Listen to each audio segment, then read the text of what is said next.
Hello guys, இது எந்த கோயில்னா நாகர்கோயிலில் இருக்கக்கூடிய வடிவீஸ்வரம் பெருமாள் டெம்பிள் தான். இன்றைக்கி புரட்டாசி சனி அப்படிங்கிறதுனால கோயில் செம்ம கூட்டம். இந்த கோயில் மட்டும் இல்லாமல் எல்லா பெருமாள் கோயில்லையுமே இன்றைக்கி நல்ல கூட்டமாக தான் இருக்கும். இந்த இடத்துக்கு இன்னொரு ஸ்பெஷல் என்ன அப்படின்னா, இங்கே வந்து புரட்டாசி மாதம் கொலு நவராத்திரி கொலுக்கான எல்லா பொம்மைகளுமே இந்த இடத்துல கிடைக்கும். சாமி கும்பிட்டாச்சு, கோயிலில் புளியோதரை பிரசாதமாக தந்தாங்க, அதையும் நல்லா சாப்பிட்டாச்சு.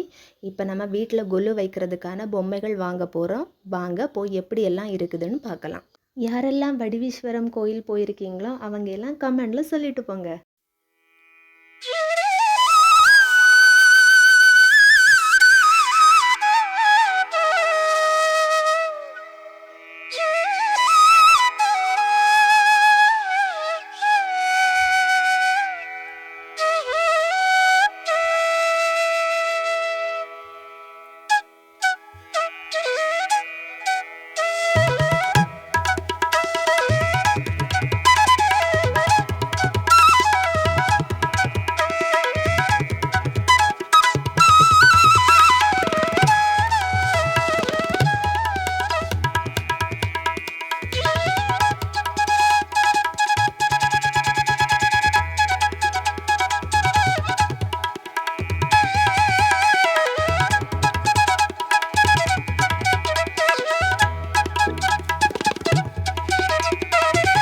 நிறைய வெரைட்டியான பொம்மைங்கெல்லாம் இருக்குது. எல்லாமே அப்படி பளிச்சு பளிச்சுன்னு இருக்குது. பார்க்கவே ரொம்ப சூப்பராக இருக்குது.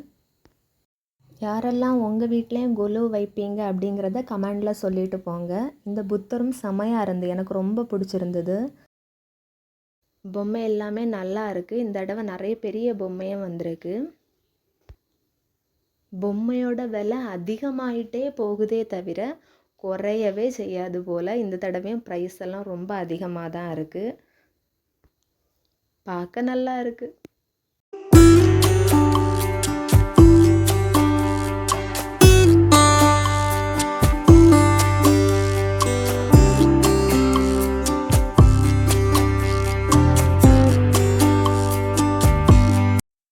எனக்கு இதில் ரொம்ப பிடிச்சது இந்த கிருஷ்ணர் தான்.